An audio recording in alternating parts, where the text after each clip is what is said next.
ধ্যাৎ, আমি খামু না। খাবি না কে? কি হইছে?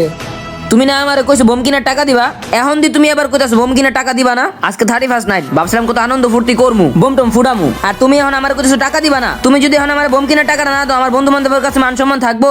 দেখ ভাই, এই 31 রাত্রে বোম টোম ফুটানো ভালো না। এমন তো আছে বোম যে একজন মাথা যা পড়তে পারে, দুর্ঘটনা করতে পারে। তোর বোম ফুটানোর দরকার কি? কার মাথায় পড়লো এডি আমার দেখা লাভ নাই। আমার বোম ফুটানোর দরকার, আমি বোম ফুটামুই। আচ্ছা ঠিক আছে, শোন, তোর এক জায়গায় নিয়ে যাই, ওখানে যাই তোর কিছু দৃশ্য দেখামু। ওই দৃশ্যগুলি দেখার পরে তোর বোম কিনার ইচ্ছাই যাবো গা। চলো দেখি কি দেয়। ঠিক আছে, আয় আমার লগে, আয় তাতি রে। তারপর আমার ভাই আমাকে নিয়ে চলে গেল রাস্তায়, আর রাস্তায় আমার ভাই আমাকে দেখালো 3টা মাদ্রাসার এতিম ছাত্র যাদের গায়ে কোনো শীতের পোশাক নেই।